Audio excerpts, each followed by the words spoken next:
come now to the adjournment. I beg to move that this House do now adjourn. Thank you. The question is that this House do now adjourn. Steve Rotheram. Hear, hear. Thank you, Mr. Speaker. I'm delighted to have the chance to move this adjournment debate to highlight an issue that is becoming commonplace on social media sites. Trolling is wide-ranging and stirs up strong feelings, both from those that want it criminalised and want those that indulge in its activities to be jailed, to those that believe it is their inherent right to indulge in, as they see it, a bit of banter, and who claim freedom of speech is one of their human rights, whether it causes offence or not. Although it should be noted that the right to freedom of speech is not absolute in any country, and that right is commonly subject to limitations. Mr. Speaker, this is a topic that transcends the usual petty party politics. It's not about attributing blame or even urging a particular government department to take ownership of this issue. Indeed, I am aware that members on all sides of the House have been victims of trolling themselves, as have I, although, of course, we all know that parliamentarians are pachyderms with little or no feeling, so it shouldn't bother us, but it does bother the public. However, my hope is that all parties will work together to come to a solution to take trolling seriously, and specifically the issue of RIP trolling. As I will set out at the end, this may or may not take the form of legislation, but in my opinion, if a change in the law is required, then so be it. In that spirit, I'm grateful to the member for Old Bexley and Sidcup for meeting with me at the end of last year. Since then, I've met with representatives from Merseyside Police, Facebook, the Crown Prosecution Service and the Honourable Lady for Mid-Bedfordshire, amongst others. Whilst it's true to say that some of these meetings have been less productive than others, it is also true to say that there has been universal recognition that trolling does exist, that it is grossly offensive and it is escalating. With such a rise in prominence has come greater scrutiny of the laws which govern its practice and punishment. I've been clear that the starting point must be to see how we can better improve the way trolling is prevented, policed and punished. Of course, I'll give one. And I congratulate him for securing the adjournment debate on a very important issue. He mentioned that he'd met with CPS and the police, Merseyside Police, and I'm sure that by those conversations that he would agree with me that one of the problems that the police have is that it's very difficult to know which legislation to evoke when trying to prosecute trials, and that there are no definite framework or boundaries that they can work within. And also, the CPS will only consider what has happened over the previous 6 months and won't go further back to look at abuse that's caused by trolling. Thank you, Mr. Speaker. The Honourable Lady is, of course, right, and hopefully I'll be able to tease out some of the complexities of the legislation during this particular contribution. But it's not as easy as us just saying trolls should be brought to book, and perhaps I'll outline why. This would be far more preferable than trying to get Parliament to act, as I know that the wheels of justice in this place turn slow.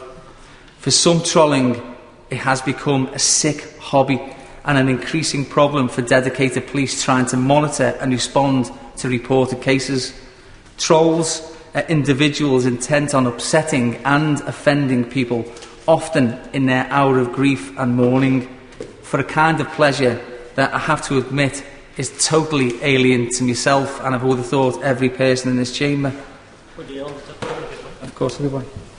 The Honourable Gentleman, forgive me, I congratulate you on bringing this matter to the House as well. Every one of us in this House who are here and who are outside of it would have examples of people that we are constituents that we know who have been subjected to this, whether it be in the workforce, whether it be in schools, whether it be in internet trolling. Young people who put on good things that have happened to them and then find they're attacked on the website. Tom Daly comes to mind as one example at the Olympics. Again, what happened to him, a cheerful thing turned into nastiness. Does the Honourable Gentleman feel that there has to be some system in place whether it be banning those from using it, whether it be legislation or whatever, that there has to be something in place to give protection to the young people and those who use it in an innocent fashion. I would agree with the Honourable Gentleman that the first point of call is to try and identify those people who are causing the offence, and that's very difficult because they hide behind the anonymity of a computer. The second part, of course, is to try and get this as an issue out in the general public, so that we can try and get the culture changed within society. And one of the starting points then is to highlight some of the celebrity, if you like, trolling that's gone on, and the great offence that that's caused to those, but that happens to ordinary people as well. I don't know if it's his experience, but it's certainly mine, and I wonder if it's experiences of other members. But it seems that, for instance, local newspapers now cannot have a discussion or an online commentary following an article because the trolls totally dominate. They'll just post pages and pages of abuse, and people are switched off from that. Is that something that he's experienced? Steve Rotheram. Thank you, Mr. Speaker. It is something that I've experienced, and also something that I've identified when reading the comments on the bottom of any article. This is not about people having extreme views. This is about really offensive, disgusting and vile comments being posted so that they shock people. And, you know, that's the sort of thing that's very prevalent in those online discussions. But I want to bring to the House the House's attention Georgia Varley, who was just 16 years of age when she slipped from a platform under the carriage of a departing train at James Street Station in Liverpool. Devastated families and friends set up a dedicated memorial page on Facebook to both inform others of the death of Georgia and also to use it as a means to demonstrate their outpouring of love and affection for this popular schoolgirl. But in the days and weeks that came afterwards, sick, violent, truly grotesque individuals whose identity was hidden through an online alias abused Georgia's site. Most had not even visited Liverpool and certainly had no knowledge of Georgia, but they thought it would be fun to exploit her death. Mr. Speaker, I'd never dream of repeating the vicious insults directed at Georgia and her family because it would be wrong for them to appear in Hansard. Indeed, I believe it would probably give trolls a kick if they thought that particular outcome would be the product of their vindictiveness. But I'm sure, as you can imagine, I have directed my staff to keep records of certain trolls, and I'd be happy to place copies of these in the House of Commons if requested, so the House of Commons Library if requested, so that members can ascertain for themselves the truly depraved nature of the content. Of course. Being so generous, and I think he's recounted this story maybe once before in this place, and it's a truly awful story. But actually, even worse than that, there are trolls who've actually driven people to their death.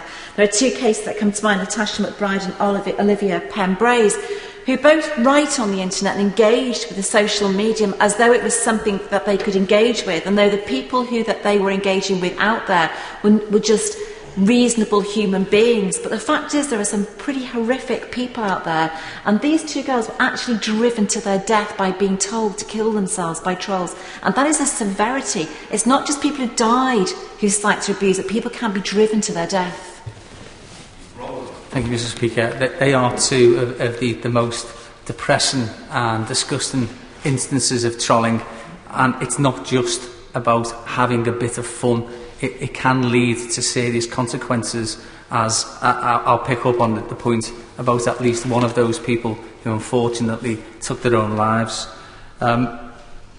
Speaker, I believe that it's quite clear that there's a degree of professionalism associated with some trolls, which may be too sophisticated for our current laws to combat in their current guise.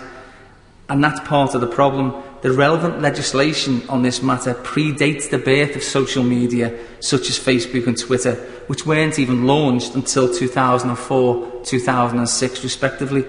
In fact, since getting actively involved in this issue, I have increasingly come to understand that the law surrounding trolling is a minefield. If only Thomas Jefferson had been right when he said, Laws are made for men of ordinary understanding and should therefore be construed by the ordinary laws of common sense. Their meaning is not to be sought for in metaphysical subtleties which may make anything mean everything or nothing at pleasure. And there is a whole plethora of associated legislation that could potentially be used against trolls, but nothing specific to outlaw the practice itself. There is the Suicide Act 1961, which can still be used against those that encourage others to take their own lives, and was specifically amended with websites in mind by the Coroners and Justice Act 2009 to simplify the law. There is the Telecommunications Act 1984, Section 4A of the Public Order Act from 1986, the Computer Misuse Act 1990, which created precedent by extending the time limit to investigate cases for summary offence, and there is the Protection of Harassment Act from 1997, where claimants may pursue a civil case for damages under Section 3, subsection 2. All are relevant pieces of parliamentary legislation, but none of them specifically identifies trolling as an offence. And again, every single piece was passed before Facebook or Twitter even existed. Even the Communications Act 2003, Section 127, predates social media, but it suggests that someone can be found to have broken the law if a message is sent that is grossly offensive or of an indecent, obscene or menacing character. It goes on to say, it targets false messages and persistent misuse intended to cause annoyance, inconvenience or needless anxiety. The Crown Prosecution Service clarified this on their website by suggesting that if a message sent is grossly offensive, indecent, obscene, menacing or false, it is irrelevant whether it was received. The offence is one of sending, so it is committed when the sending takes place. The CPS also confirms that a person guilty of an offence under the same section shall be liable on summary conviction to imprisonment for a term not exceeding 6 months, or to a fine, or to both. This offence comes under the fixed penalty scheme, but there is a degree of subjectivity when we talk about causing offence. Trolls often write that they do not know what might cause offence to a particular individual, so can't be accused of so doing. Mr. Speaker, we can see already the pitfalls. Clearly, there is ambiguity over whether, firstly, a 6-month sentence is long enough to both send a message to trolls that this behaviour is not to be tolerated, and by extension, seek to fundamentally change behaviour. And additionally, it raises questions over whether or not, given the complexities surrounding false identities, this is long enough for the police to fully investigate complaints and for the CPS to deem whether or not a successful prosecution is likely. The Guardian recently reported that nearly 8% of Facebook profiles were fake, which equates to approximately 83 million accounts worldwide. This has become not just a national but an international problem. The other piece of legislation is the Malicious Communications Act 1988, Section 1, which deals with the sending to another of any article which is indecent or grossly offensive, or which conveys a threat, or which is false, provided there is intent to cause distress or anxiety to the recipient. The offence covers letters, writing of all descriptions, electronic communications, photographs and other images in material form, tape recordings, films and video recordings. I believe that the greatest strength of both of these acts is that for an offence to have been deemed to have been committed, the recipient of the message never has to receive it. This is pivotal in prosecuting RIP trolls. Mr. Speaker, because more often than not, the intended recipient of their bile is deceased, and therefore it is right and proper that it is the sending that causes offence, and not proof that a person has received the communication. But there still has to be intent to cause offence or distress. Would the Honourable Gentleman give way? Of course I do. giving way, most generous. Does the Honourable, following the line of thought that the Honourable Gentleman has put forward, does he feel there's a greater role for the police when it comes to this issue now? Maybe when it comes to prosecution, if the legislation is there, if the opportunity is there to prosecute, should the police do more? It's always very difficult to say whether the police should do more, and I think this is part of the problem because of the complexities of those gaps in legislation that I've just identified, and this has to be a starting place for this House to look seriously at whether a bill should be brought forward in the future to close some of those loopholes that obviously people are being able to wriggle out of. Recently we've seen 2 prosecutions over racially motivated tweets. One was sent to the former footballer Stan Collymore, and the other in the wake of the collapse on the pitch of Fabrice Muamba. Both were vile comments, but the sanctions imposed by judges were met with condemnation from certain sections of the public and disdain by others for being too lenient.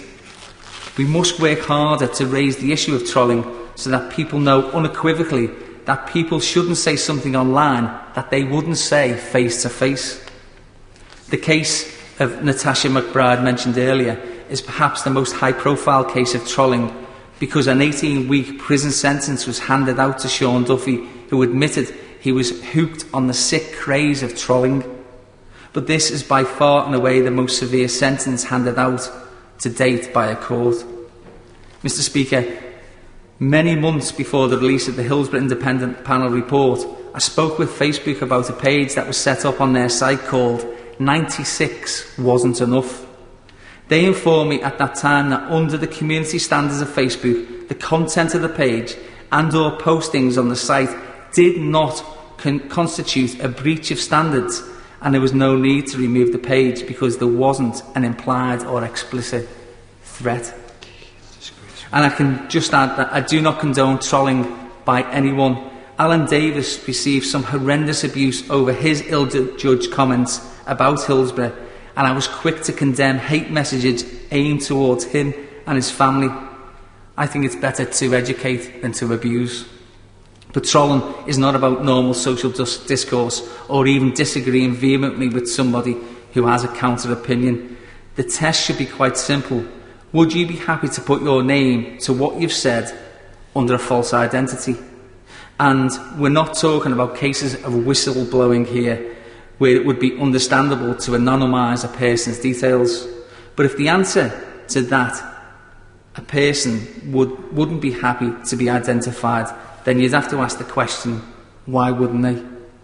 Why would somebody need to hide their identity under such circumstances? But having listened carefully to what Facebook had to say when I met them, I've developed a better understanding of what they determined to be acceptable. Whilst I may disagree with the grey areas within the boundaries that they impose, I understand that social media sites are as much about sharing of information as they are about people's better understanding of local, national, regional and international cultures, events in history and universally famous tragedies. But I have severe reservations about the ability of social media sites to fully understand the gross offence caused by certain kinds of messages, especially to families and friends of deceased victims. Surely common sense must prevail. But all too often, the benefit of doubt falls in favour of the rights of the troll over their innocent target. Trolling is not about disagreeing with another person's perspective. It's not about telling somebody straight what you think about them, or that you think they are wrong, or they telling you. Trolling isn't even about arguing with somebody online about sensitive issues. Trolling is about setting out to intentionally and deliberately cause gross offence to another, or to say something of an intent or menacing character. So to close, Mr. Speaker, I want to reiterate that tonight's debate is hopefully just the beginning. I'm keen to hear others' views, as I am keen to learn new things about trolling. So can the Minister tonight answer the following: whether the Government fully appreciates the escalating problem of trolling and what monitoring of activities it is undertaking, whether the Government is satisfied with the prosecution rate of trolls, Or does the Minister, like me, believe that the number of trolling cases far outweigh the number of convictions? Has the Minister met with the police and or CPS recently to discuss the obstacles to prosecuting trolls? Will he outline what timeframe the government has scheduled to look at ways to address this problem? And could an amendment to legislation be made in the life of this Parliament if he believes it to be appropriate? Finally, what discussions has he had with social media sites about the need to strengthen the community standards that govern best practice on these sites, and whether he agrees with me that they could and should be doing far more to aid the police with prosecuting trolls? It is my belief that the law of the land needs to be constantly updated to reflect social and technological advancements. However, I also appreciate that in the case of trolling, a concerted effort by Parliament to change online culture may well prove to be just as important as an amendment to existing legislation. Thank you, Mr. Speaker. I call the Minister. Jeremy Brown. Well, thank you, Mr. Speaker, and I start by congratulating the Honourable Member for Liverpool Walton, not only for giving us the opportunity to debate this important subject this evening, and he made his speech with great force and evident sincerity, but also for his ongoing campaigning in this area. And I'm very happy as a Home Office Minister to indicate an awareness to engage with him on how we can try and address a lot of the serious concerns that he brought before us this evening. The Internet, of course, Mr. Speaker, is something that we all benefit from, and we are very keen, the Government is keen to promote the positives of this technology for both economic growth and social value. At the same time, we all have the responsibility to help prevent crime and to take appropriate action to protect ourselves and others in cyberspace. So-called trolling is an example of where the opportunities presented by the Internet and social media networks in particular can be abused for in the ways that the Honourable gentleman highlighted. It has the potential to be far more serious than simple banter. I agree with him on this point, and I disagree with commentators who have described it merely in those terms. It can include highly offensive, obscene and menacing behaviour solely intended to cause pain and distress, activity that we would all agree is both deplorable and disgraceful. And the Honourable Member has raised from his constituency the powerful example that he brought before the House this evening, grossly offensive messages on memorial pages to a young constituent who died in a tragic accident last year. And I'm sure all of us here will join him in saying how terrible it must have been for the family and friends of that young constituent of his to have their grief compounded by the abusive and appalling messages that he touched upon in his speech this evening. More recently, and this point was made in the intervention from the Honourable Gentleman, there have been a series of incidents involving high-profile public figures which have brought this activity, which impacts on people across the country going about their everyday lives, to wider public attention. If these examples serve any purpose at all, Mr. Speaker, it is that they contribute to a wider public discourse about acceptable social norms and behaviour, particularly in the context of the appropriateness of behaviour online as well as offline. I want to be clear, for the avoidance of doubt in this House this evening, Mr. Speaker, that the Government is not seeking to criminalise bad manners, unkind comments or idiotic views. But social media is not and cannot be an opportunity for entirely anonymous and consequence-free posting of comments that would be unacceptable in any other context. In this regard, it is important to emphasise the oft-repeated clear principle that what is illegal offline is also illegal online. An individual should be charged and prosecuted for the offence they commit, irrespective of whether it happens in the street or in cyberspace. Trolling can manifest itself in a number of ways, and it may be helpful for honourable members if I quickly rehearse the legislation that can be and has been used to successfully prosecute such activity.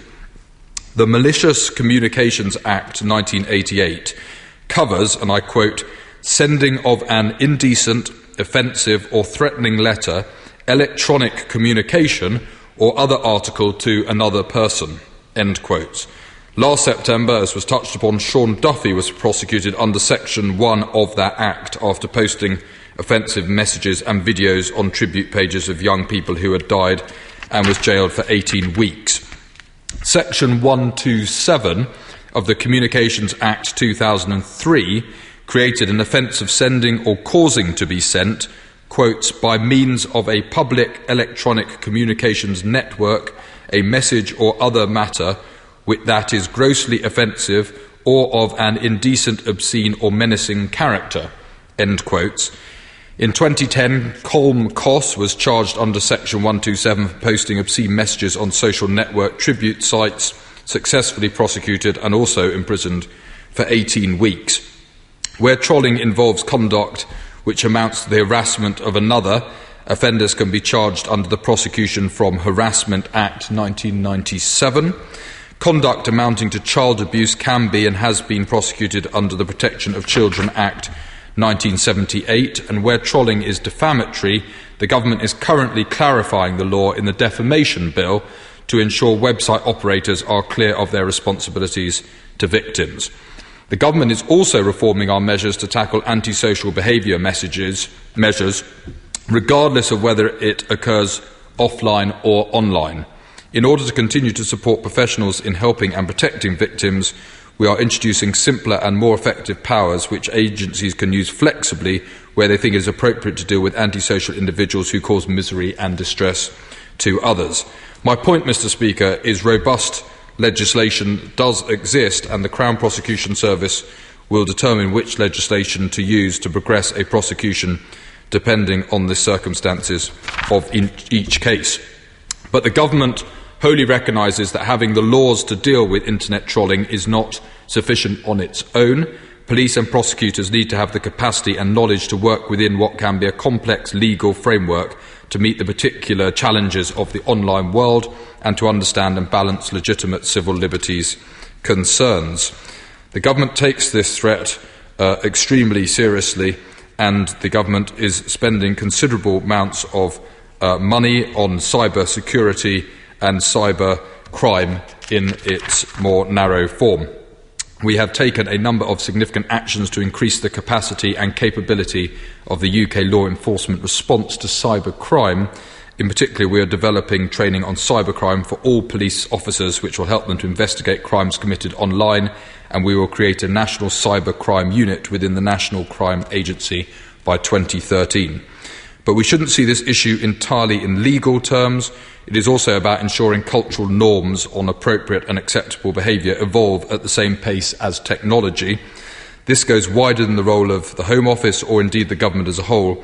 It is for all of society.